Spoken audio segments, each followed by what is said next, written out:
시청자 여러분 안녕하십니까? 헬로티비 뉴스입니다. 김포시와 경기도가 골드라인 대체버스를 투입하고 있지만 승객 분산 효과가 크지 않다는 지적이 나오고 있습니다. 이런 가운데 근본 대책을 찾아야 한다는 목소리가 커지고 있는데요. 네, 김포에서는 대책 논의를 위한 토론회도 열렸는데요. 어떤 이야기들이 오갔을까요? 이세진 기자가 정리했습니다. 전문가들은 선출직 공직자들의 잘못된 의사결정이 지금의 골드라인을 만들었다고 꼬집었습니다. 돈 더 안 받고 이제 절차 빨리 하겠다고 이제 사인했던 거지 않습니까? 이런 분들이 이제 좀 어느 정도 부적절한 결정, 무책임한 결정 이런 것들을 하다 보니까 도달하게 된 결과가 결국에는 현재의 교통 지옥이다. 열악한 처우로 직원들이 퇴사하면서 안전사고에 대한 대응 능력은 떨어질 수밖에 없는 운영 구조. 김포시는 교통공사에 계약을 줬으니까 우리는 책임이 없다는 입장이고, 또 교통공사는 이 사업을 골드라인이라는 자회사를 만들어서 위탁했으니까 우리는 책임 없다는 입장입니다. 정말 큰 사고로 시민이 피해를 입지 않으면 누구 하나 거들떠 보지 않습니다. 시민들의 교통 분담금으로 건설된 도시철도지만 정작 시민들의 참여는 없었다는 점도 또 다른 원인으로 꼽혔습니다. 일부 관료나 전문가들 중심으로 했기 때문에 이 문제가 발생했습니다. 투명하게 모든 자료 공개하고 모든 이 회의 공간에 있어서의 실시간 중계도 하고 시민들의 참여를 보장했어야 되는데 결과는 혼잡도 280%에 달하는 일양 꼬마 열차. 출근 시간 대체버스까지 투입되고 있지만 수요 분산이 쉽지 않은 이유도 설명했습니다.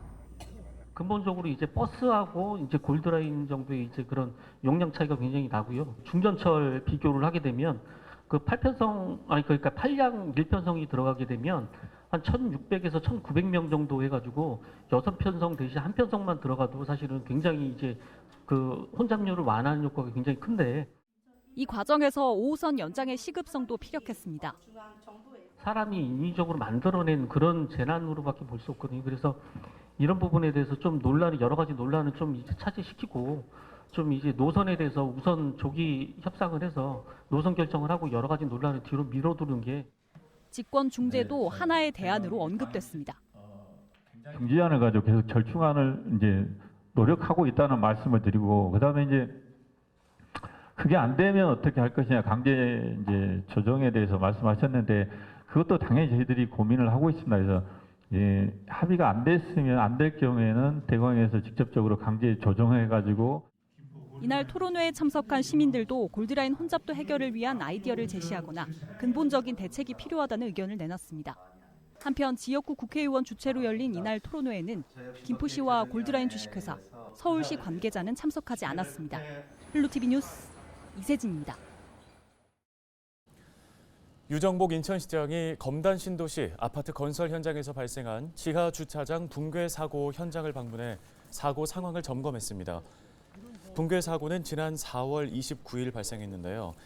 지하 주차장 상부 슬래브가 무너졌는데 이 사고로 지하 1층 970제곱미터와 지하 2층 일부가 무너졌지만 인명 피해는 없었습니다. 현재 사고 현장은 공사를 중단하고 원인 파악과 함께 추가 피해 방지를 위한 안전 조치를 취하고 있습니다. 현장을 찾은 유정복 시장은 사업 현황과 사고 상황에 대한 설명을 들은 뒤 사고 현장을 둘러보고 수습 상황 등을 점검했습니다. 아주 철저하게 원인을 규명해서 그에 상응하는 조치가 이루어져야 되고, 무엇보다도 향후에 이런 일이 재발되지 않도록 우리 지역 내 대규모 건설 현장에 대해서도 일제 지도 점검을 하도록 하겠습니다. 검찰이 인천 미추홀구를 중심으로 조직적 전세 사기를 벌인 혐의로 재판에 넘겨진 건축업자 A씨에 대한 강제 수사에 나섰습니다. 인천지방검찰청은 지난 2일 인천 주안동에 있는 A씨의 사무실 등을 압수수색하고 자금 관련 자료 등을 확보했습니다. 압수수색 대상에는 인천 사무실뿐 아니라 A씨가 각종 개발 사업을 추진한 강원도 동해 사무실 등 여러 곳이 포함됐습니다. 검찰은 최근 A씨 일당의 전세 사기 사건을 수사하는 과정에서 A씨의 횡령 혐의를 포착한 것으로 전해지고 있는데요.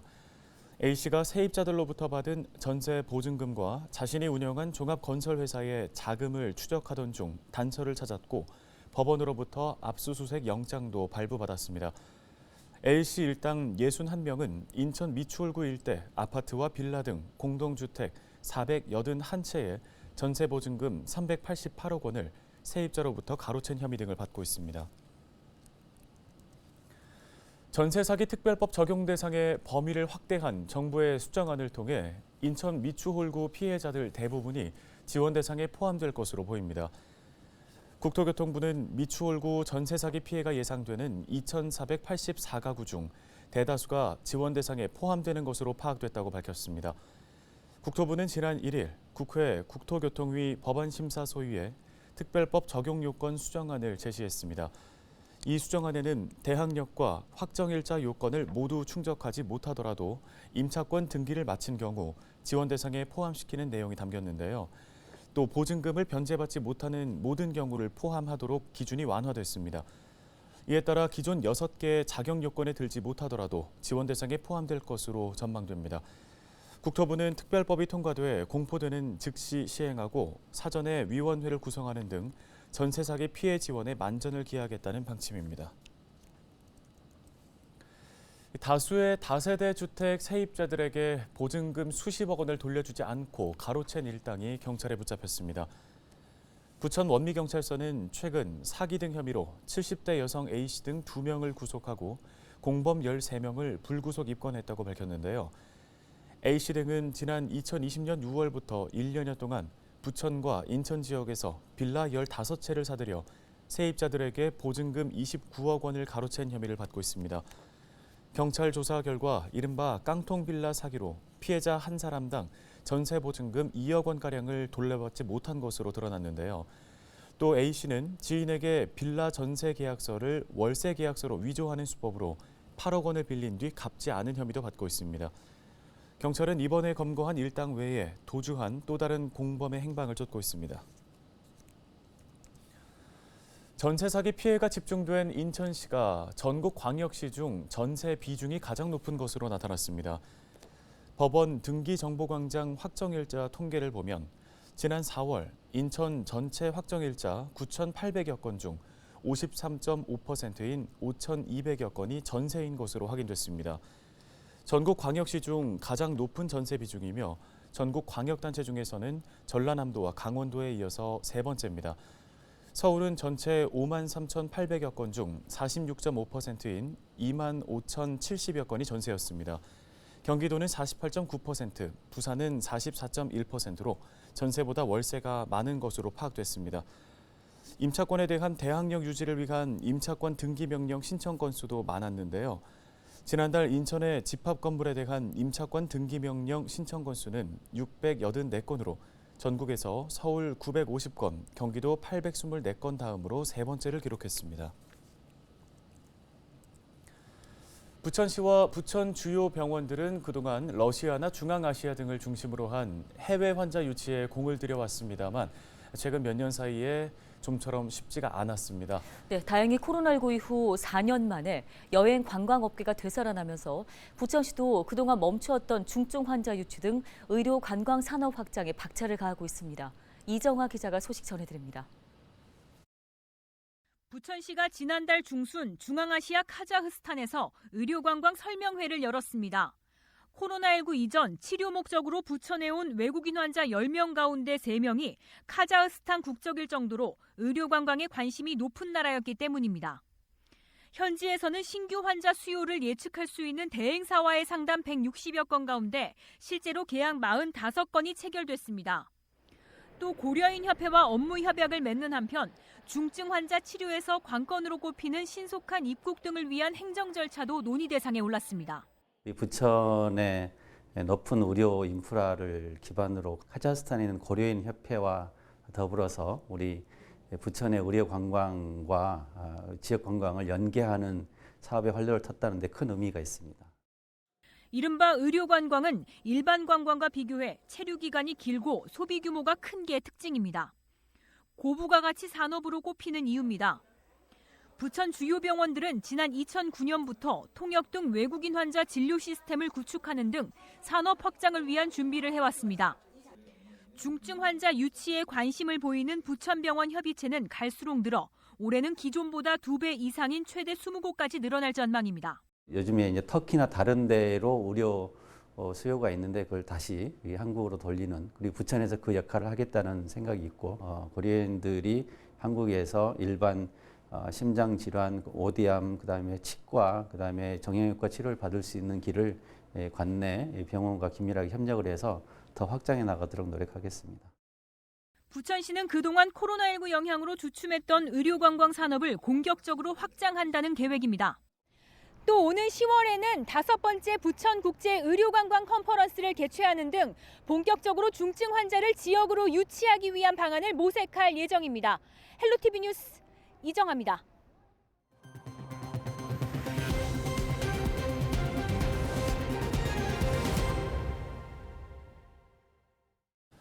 다음 소식입니다. 모르는 여성을 뒤따라가 신체를 만진 50대 남성이 경찰에 붙잡혔습니다.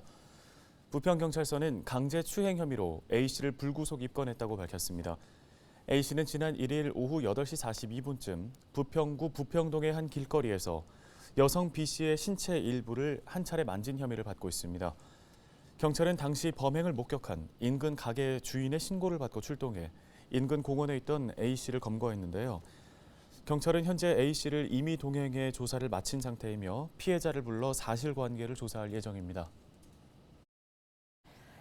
부평구가 부천시 오정동 군부대 북의 일동, 일신동 군부대 이전으로 받게 된 기금 40억 원을 어떻게 사용할지 그 방법을 찾는 용역을 진행합니다. 부평구는 지난 2일 해당 지역 주민자치위원회 대표와 시의원, 구의원 등이 참여한 자리에서 관련 용역 착수 보고회를 가졌습니다. 올 상반기 설명회와 하반기 두 차례의 주민 수기 과정을 거쳐 주민 투표로 최종 사업을 선정할 예정입니다. 인천시가 대출금리 상승으로 주거비 부담이 늘고 있는 청년들을 위해 최대 4년 동안 연 2%의 전세보증금 대출 이자를 지원합니다. 시는 한국주택금융공사, NH농협은행 인천본부와 업무 협약을 맺고 만 19세부터 39세까지의 무주택 청년 세대주에게 최대 1억 원까지 전세보증금을 빌려주며 기본 2년, 최대 4년까지 대출금 이자 연 2%를 지원하는 전용 상품을 출시했습니다. 대출자는 시에서 지원하는 이자 연 2%를 제외한 나머지 부분만 은행에 납부하면 되고 신청자 모집 기간은 5월 31일까지입니다.